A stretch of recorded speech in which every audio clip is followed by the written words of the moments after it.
오늘 거의 설명하다가 나머지는 문제 풀어보면 되거든요. 여기 나와요. 여기 나와요. 여기. 일단 이단은 물질과 전자기장이라고 해가지고 소단이 6개 있어. 소단이 6개 있는데 그 6개가 물질의 전기적 특성, 그러니까 전기적 성질이랑 그다음에 두 번째 자기적 성질 이렇게 두 개를 배우거든요.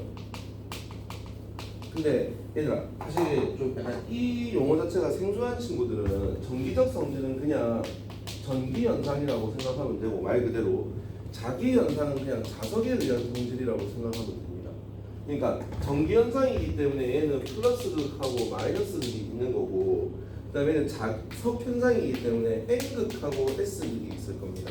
그러니까 약간 이런 느낌으로 일단은 가시면 될 거고 그 다음에 초반은 상당히 쉽습니다. 그리고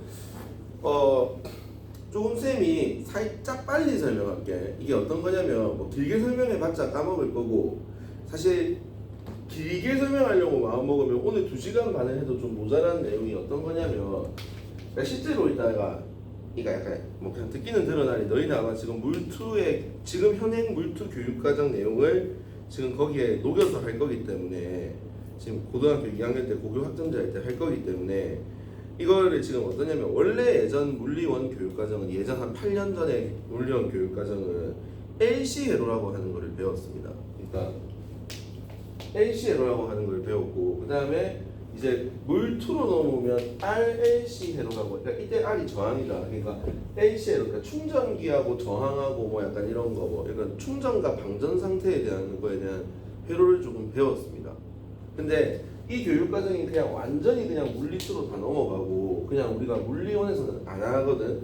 그래서 LC나 RLC 회로 같은 내용이 다 빠졌습니다. 물리원에서. 그랬을 때 이제 약간 좀 본질에 충실하다고 해야 되나? 상당히 간단한 내용만 다루는데 전기 현상이라고 하는 거는 말 그대로 마이너스 전자, 즉 마이너스의 전하를 띠고 있는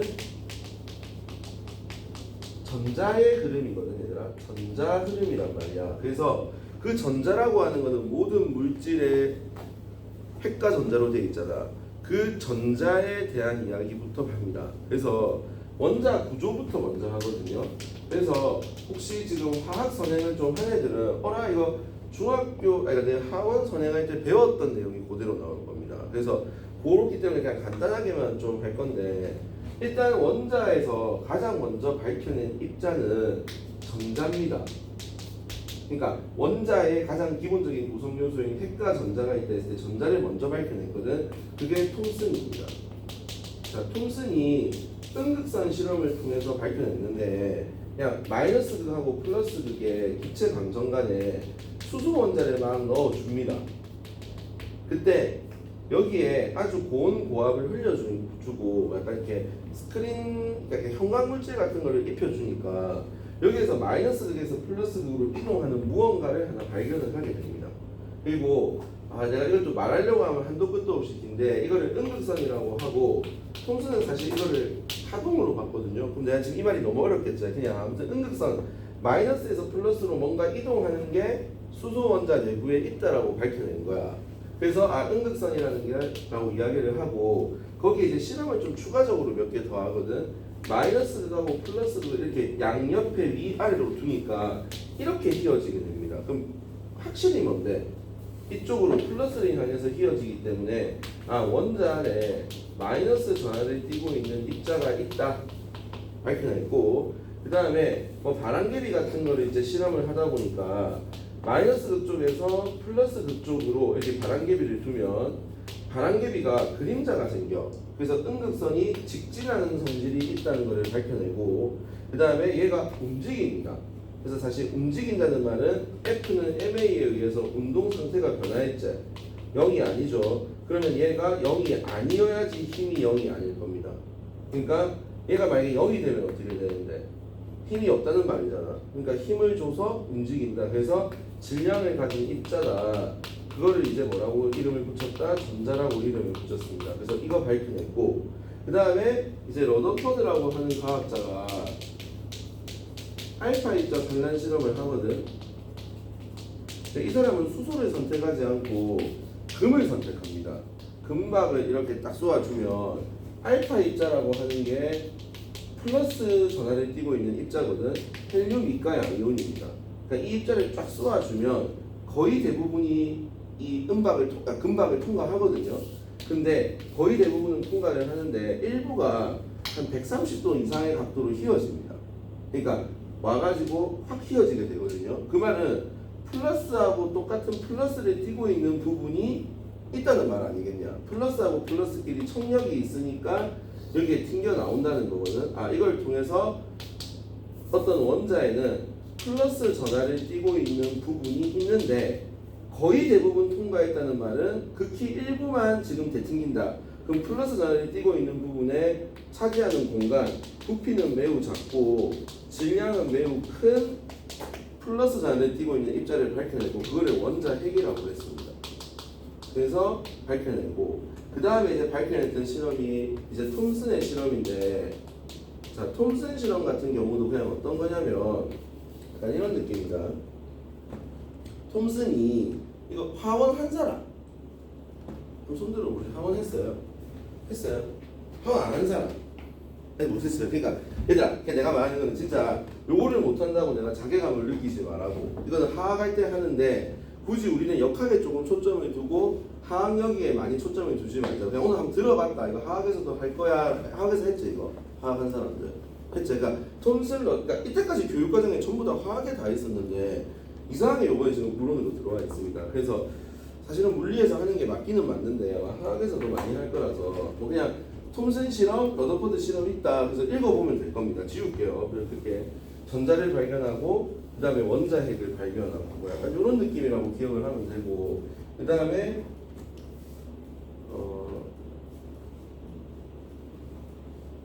톰슨 이제 러더포드로 넘어가가지고 내가 방금 톰슨이라고 썼는데 잘못 적은 것 같은데, 아무튼 보어의 실험인데 이 보어가 수소 원자를 가지고 스펙트럼 실험을 하는데 그냥 간단하게만 하나 말해줄게. 그러니까 수소 원자가 양성자 하나잖아. 전자 한 개가 이렇게 있잖아. 여기 있는 전자를 에너지를 흡수시켜가지고 에너지를 흡수시켜서 전자를 멀리 보냅니다. 그러니까 양성자 하나 전자 하나로 이루어져 있는 수소에 에너지를 가하면 전자가 이렇게 펌핑해가지고 에너지가 들뜬 상태로 넘어가게 될 겁니다.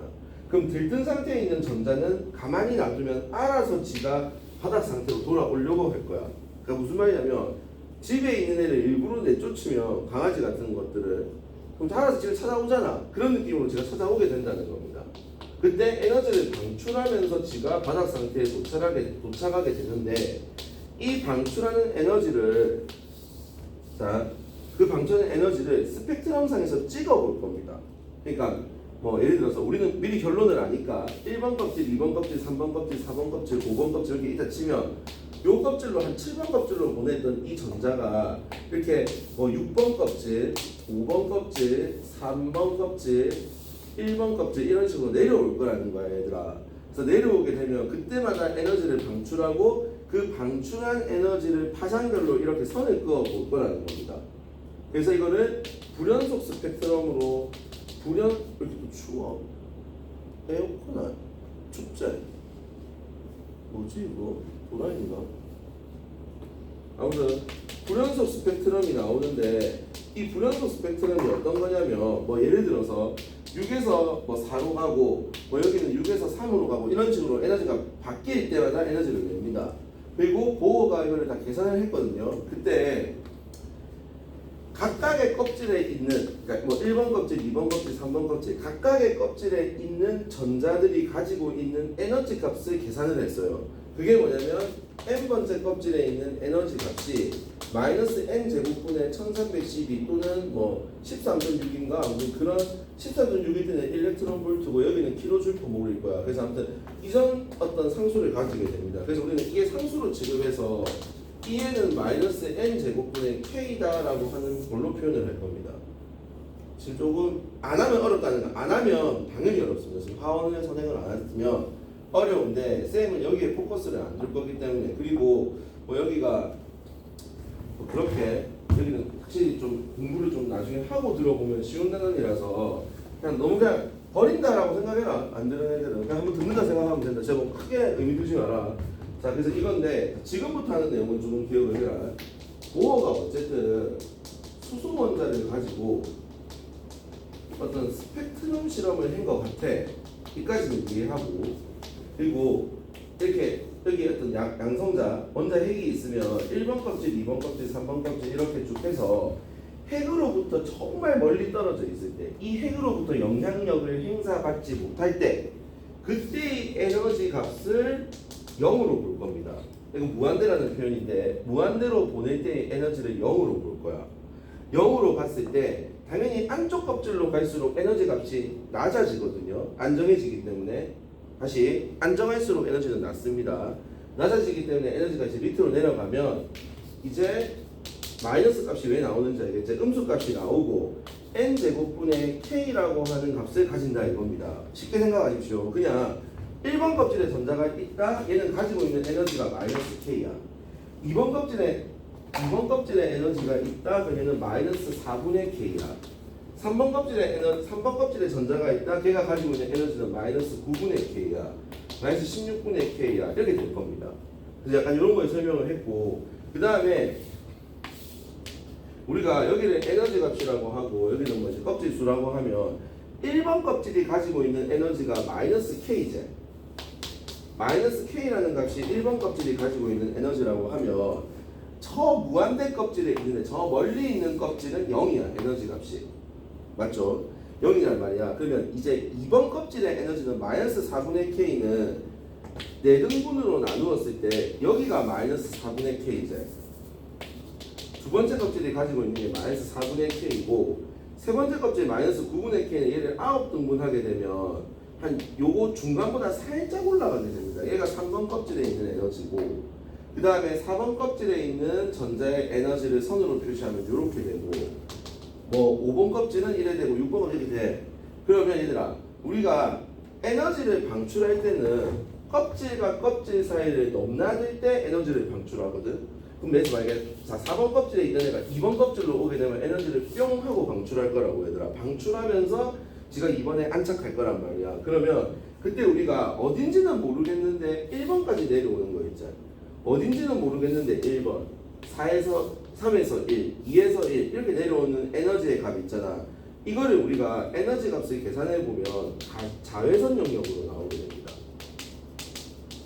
근데 어딘지는 모르겠는데 2번, 어딘지는 모르겠는데 2번, 어딘지는 모르겠는데 2번까지 오게 되잖아. 그러면 얘는 가시광선 영역으로 에너지를 방출하게 됩니다.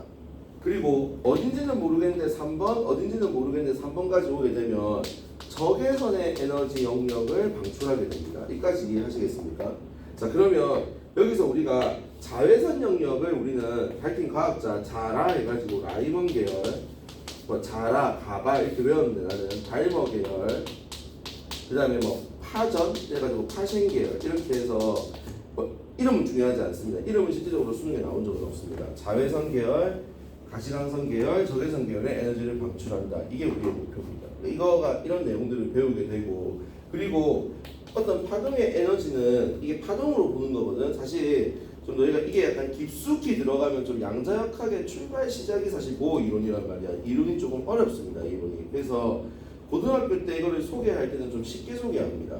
그러니까 그냥 우리가 그냥 사실 선생님 전자는 입자인데 왜 갑자기 에너지, 파장 이런 게 왜 나오나요? 라고 하는데 사실 이중성으로 봐서 그렇습니다. 그래서 에너지라고 하는 거는 플랑크 상수의 진동수하고 비례하게 되는 겁니다. 근데 진동수는 우리가 3단에서 미리 배웠지. 진동수하고 뭐가 역수인데? 주기가 역수제. 맞죠? 그리고 우리가 또 이거를 4 람다분의 C로 표현할 수가 있습니다. 다시 해볼게요. 자, 무슨 말이냐면 이 속력이 빛의 속력이라고 생각하면 속력은 시간분의 한 주기분의 거리 람다야. 그럼 C는 F 람다라는 거 알겠니? 왜 T분의 1이 F니까 우리 파동에서 했다. 그러면 F는 뭐가 되는데 람다분의 C가 됩니다. 요 개념으로 들어가는 겁니다. 사실 내가 3단을 좀 미리 하고 2단을 했던 이유가 이것 때문입니다. 그러니까 이렇게 유도가 되거든요. 그래서 문제를 풀 때 진동수비를 구해라고 하면 에너지비로 구하면 되고, 파장비를 구해라고 하면 에너지비의 역수를 취하면 됩니다.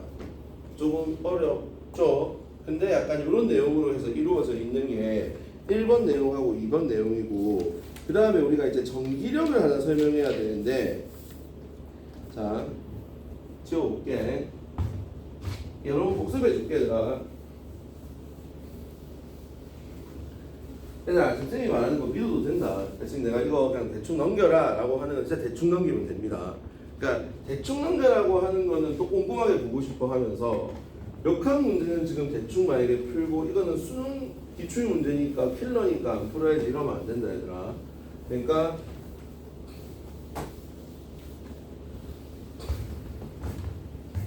다시 보면 이런 겁니다.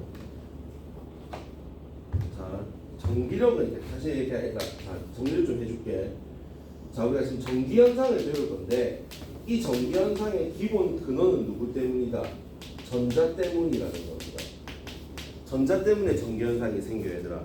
근데 전자라는 것을 밝혀내기 위해서는 어떤 톰슨의 실험, 러더퍼드의 실험, 그 다음에 보어의 실험을 통해서 이 사람은 전자의 뭐를 밝혀내고 존재를 밝혀내고, 이 사람은 양성자, 정확하게 말하면 양성자가 아니라 원자에게 존재를 밝혀내고 위치까지 밝혀냅니다. 그 다음에 얘는 전자의 위치를 밝혀내게 되는 실험이라고 생각하면 됩니다. 되겠죠? 근데 사실 공부를 좀 많이 하는 애들은 전자의 위치는 정확하게 알 수 없습니다. 하이젠베르크가 말했던 불확정성 원리에 의해서 운동량과 위치를 정확하게 파악할 수는 없습니다. 되겠죠? 그래서 약간 이렇게 되는 겁니다. 그래서 이런 정도의 내용 정도 기억하고, 보어 이론에서 n번째 껍질의 에너지는 마이너스 n 제곱분의 k이고, 에너지는 hf를 이용해서 풀구나, 또는 h 람다분의 c, 이런 진동수 구해는 파장이다. 되겠죠? 그래서 약간 배우는구나, 이 정도만 기억하면 되고요. 그 다음에 두 번째, 전기를 띠고 있는 물체는 전기력을 가지거든요. 전기를 띠고 있는 물체는 전기력이라는 걸 가지고, 자석들 사이에서는 자기력을 가집니다. 그러면 전기를 띠고 있는 물체의 전기력은 어떤 거냐면, 플러스 전하를 띠고 있는 물체 또는 플러스 전하를 띠고 있는 물체는 무슨 힘이 작용하대? 청력이 작용하고, 자 플러스 전하를 띠고 있는 물체와 마이너스 전하를 띠고 있는 물체 사이에는 인력이 작용하고, 또는 마이너스 전하를 띈 거와 마이너스 전하를 띠고 있는 물체도 청력이 작용합니다. 그럼 우리는 이런 거는 솔직히 초등학교 때도 배웠거든요. 근데 우리가 중요한 거는 뭐냐면, 얘네들을 배웠을 때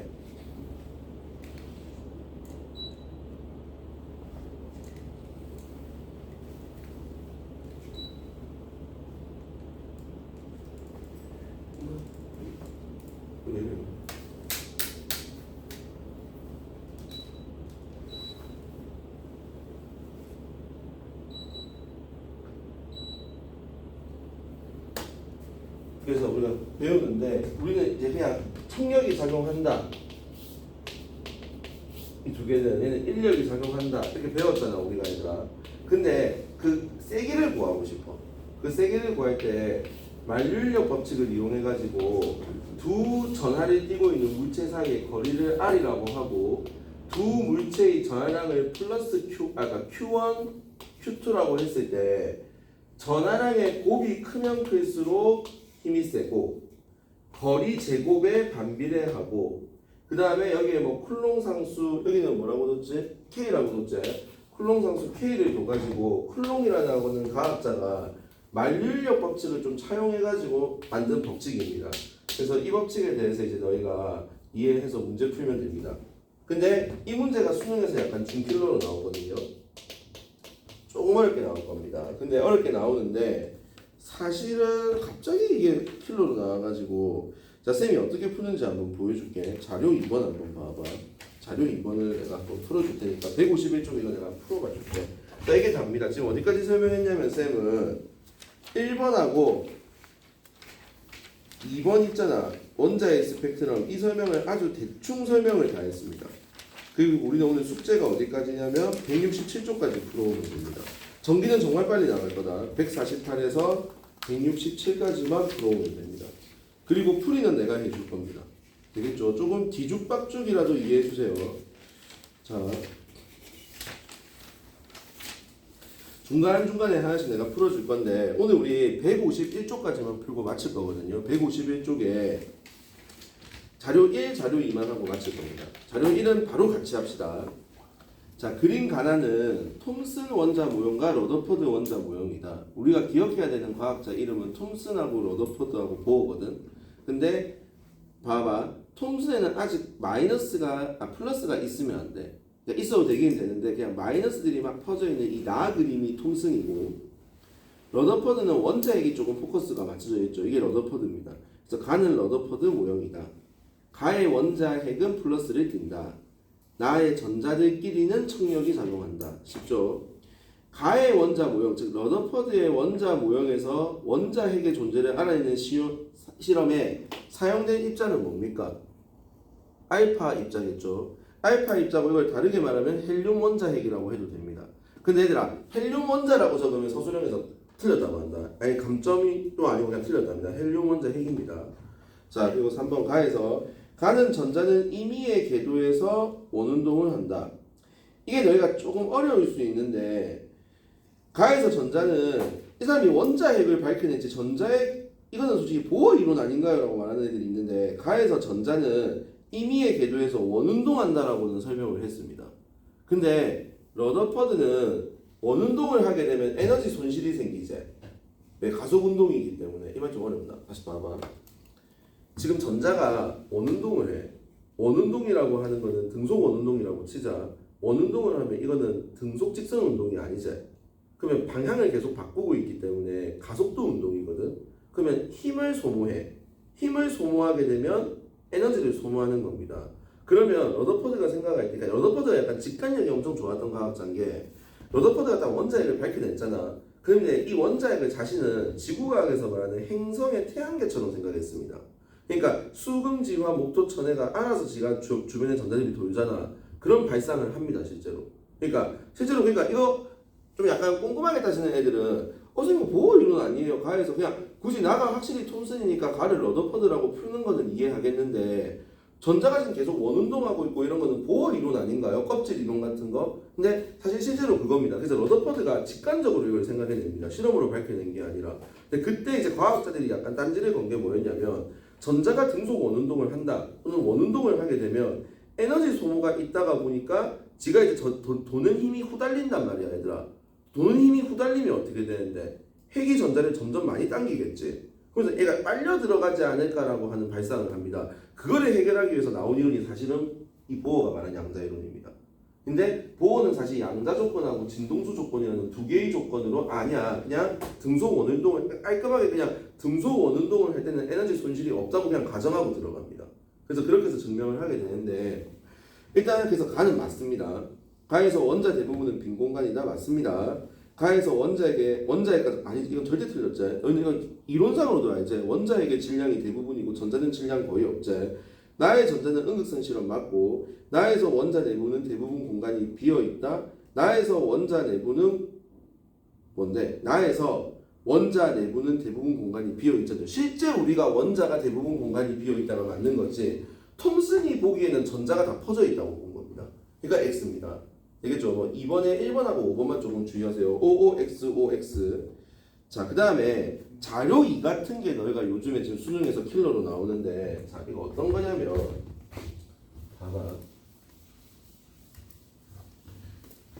그리고 얘들아, 사실 혹시 있다 내가 약간 좀 필기하고 이런 걸 좋아하는 친구들, 이건 뭐 다수는 좀 여자애들이 좀 이렇게 잘하기는 하던데, 좀 약간 블링블링하게 필기 예쁘게 하고 좀 개념 정리를 깔끔하게 하고 문제를 푸는 친구 있다. 내가 그 느낌의 계열은 좀 생물하고 지구과학입니다. 그러니까 물리하고 화학 느낌은 어떤 거냐면, 단편화된 개념을 하나 딱 주고 그거를 잘 풀어내면 됩니다. 그러니까 최소한의 개념으로 그거를 다양하게 활용해서 풀었으면 하거든요. 그러니까 이 문제 봐봐. 그러니까 나는 이렇게 생각한다. 이 정도 개념 정말 내가 지금 아마 혹시 선행을 좀 한번 해본 애들은 느낄 거야. 이걸 이렇게 빨리라는 생각이 들 겁니다. 그러니까 이런 내용도 다 빼고, 근데 그 개념만으로 어느 정도 풀었으면 좋겠습니다. 그러니까 지금 자료 1을 그렇게 해서 같이 풀어볼 건데요. 자, 보십시오. 그림은 전하량이 Q2, Q-Q이고, 자, 이게 어렵게 생각하지 마라. 자, 어떤 이런 세 개의 물체가 있는데 A라는 물체가 있고 B라는 물체가 있고 C라고 하는 물체가 있는데 얘가 각각 전기를 띠고 있나 봐. 그래서 그때 얘가 Q 플러스 Q라고 하는 전하를 띠고 있고 플러스 EQ 이 전하량의 2배의 전하량을 가지고 있고 방향이 반대인 마이너스 Q를 띠고 있다 이겁니다. 그리고 크기도 동일한 세 금속구 ABC가 X축상에 고정되어 있다 이겁니다. 같은 직선상에 ABC가 있습니다. 그러면 어떻게 문제를 푸냐면 A는 누구의 영향을 받는데 A라고 하는 놈은 그러니까 이렇게 어렵게 생각하지 말라. 우리 이렇게 세 명이라 둘까? 이렇게 지금 내하고 친구하고 잠깐만 내가 출석 좀 불러볼게. 잠깐만. 너 이름을 아직도 못 외우고 있네. 잠깐만.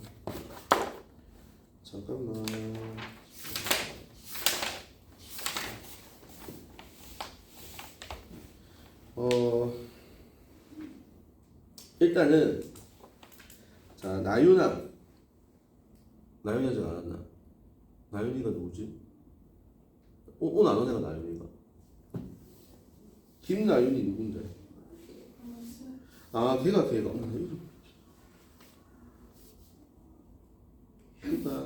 얘가 안 오는 애가? 모르겠어. 준호야.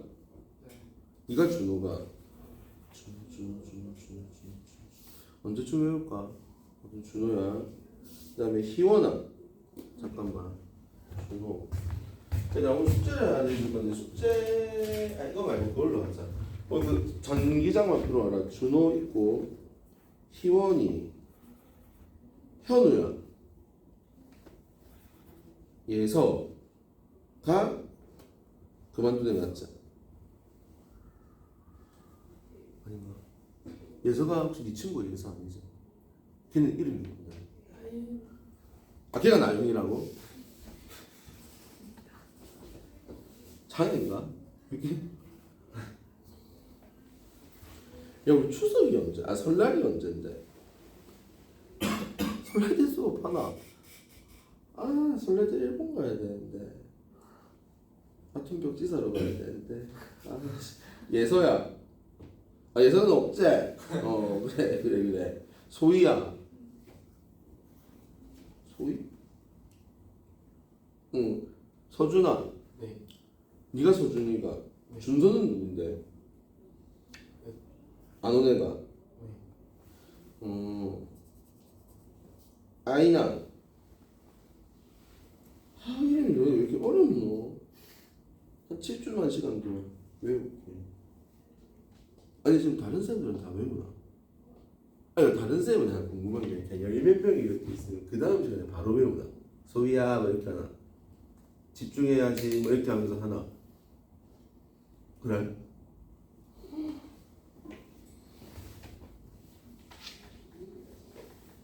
나도 해볼게. 좀 적어서 외워야 되겠다.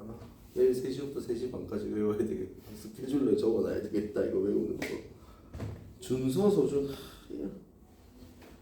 소희, 나윤이, 준호, 아인이 하나 알겠다. 아야오 왜 이렇게 좋은데? 양아치야. 오늘 12월 며칠이죠? 우리 지난주에 수업했나? 저는 안 했어요. 15일날 오늘 물질과 전자기자. 지금 몇 시죠? 정확하게 21분. 자 오늘 숙제는 150쪽부터 아까 전에 몇 쪽까지였지? 167쪽이었나? 이것까지 풀어오면 됩니다. 그러니까 거의 대부분 못 푼다는 겁니다. 답지 보고 푸세요. 자, 그래서 중간중간에 풀이해줄게요. 자, 이거 일단 말이야. 이거만 풀이하고 마칠게. 자, 그러니까 봐봐. 우리 세 명이 이렇게 전기를 띠고 있는 물체가 있단 말이야. 이게 A고 B고 C야, 얘들아. 그러면 나는 누구의 영향을 받냐고? B하고 C겠지. B는 A하고 C겠지. C는 A하고 B겠지. 자, 그럼 봐봐. B가 A에 작용하는 전기력은 B와 A가 작용하는 전기력은 플러스니까 청력. 되겠지? 청력이란 말이야. 청력은 서로 밀어내재. 그러니까 봐봐. B가 작용하는 전기력은 A에 작용하는 가로쳐 봐봐. B의 전기력 반응은 뭔데? B의 전기력 반응은 어떻게 되는 겁니까? B가 A에 작용하는 거니까 왜 이래 이거? B가 왜 A에 작용하는 거냐? B가 A에 작용하는, 그러니까 B가 A에게 작용하는 거는 마이너스 X죠. C가 A에 작용하는 것, C하고 A를 봐봐. 뿔마니까 인력이제. C가 A에 작용하는 거는 끌어당기니까 인력입니다. 그럼 A 입장에서는 B 때문에 청력이 생기고 C 때문에 인력이 생기는 이거를 고려해가지고 전기력을 구하면 되는 겁니다. 풀어볼게. A에 작용하는 전기력 반응은 어떻게 구하냐면, 얘들아 봐봐. A하고 B에 작용하는 전기력을 구해볼게. 거리를 그냥 다 R 똑같다고 하는데, 그냥 처음부터 야매로 말해줄까? 안 되겠지. 처음에 F 해야 되겠지. 나는 사실 거리가 1로 두고 저 사람도 2 마이너스 1로 둡니다. 그래서 이 시간이 빨리 풀거든요. 그렇게 안 하면 너무 시간 오래 걸려요. 근데 차근히 해볼게. 얘는 여기하고 여기 사이 거리가 R 제곱이제. 전화량의 곱이 얼마인데 2Q 제곱이제. 이거 이쪽 방향이니까 마이너스 붙일 거야. 그 다음에 A하고 C만 이제 봐라. B는 없다. 이거하고 이거는 거리가 얼마인데 2R이제.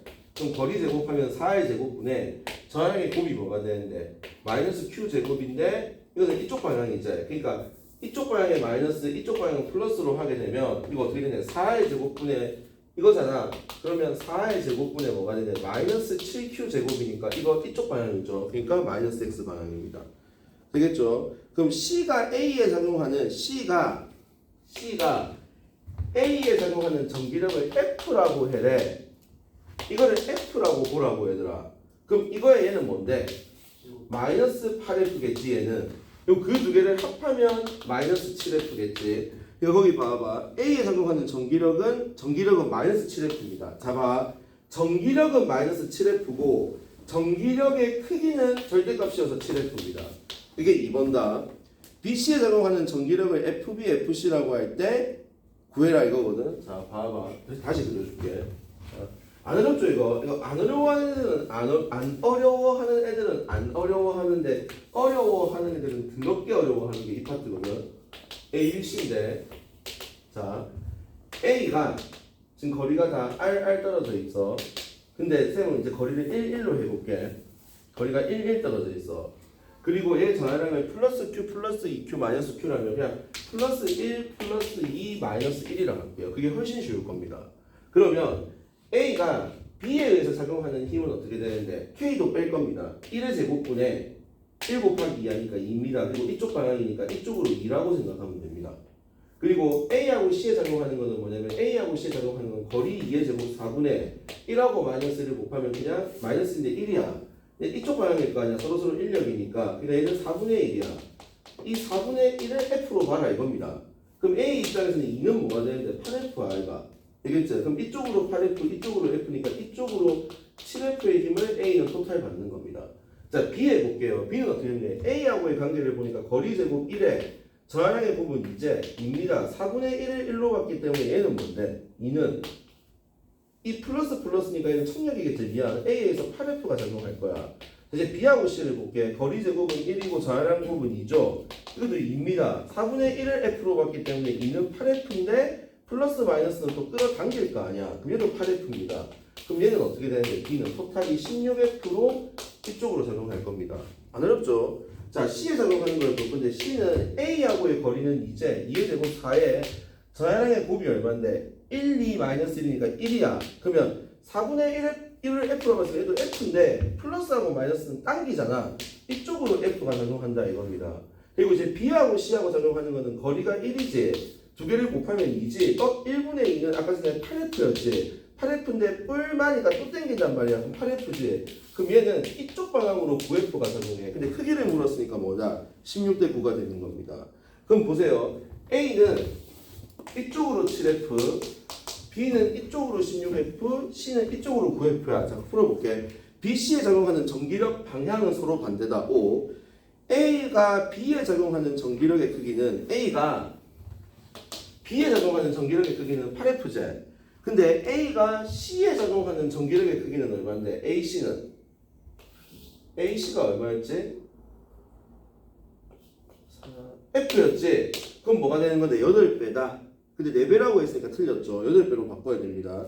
A에 작용하는 전기력의 크기는 C에 작용하는 전기력의 크기보다 작죠. 근데 크다 작다 했으니까 맞고 아 귀찮아라 A하고 C의 위치를 바꾸면 A를 이쪽으로 하고 C를 이쪽으로 바꾸면 어떻게 되는 건데 B에 작용하는 전기력의 방향은 반대가 되는 것은 해봐야 됩니다. 해보시지요. 되겠죠? A를 옮기고 C를 옮겨서 이거 어려운 사람 없지? 한번 좀 잘해보자 얘들아. 쌤이 요번에 7일부터 6월달까지 수업이 이렇게 세 타임이 있거든. 일요일에 세 타임이 물리야. 족같네요. 진짜 너무 화가 나네요. 그래서 좀 잘해봅시다. 그래서 물리가 또 약간 재밌다. 나의 성공의 열쇠다 라고 생각하고 고생했다 얘들아.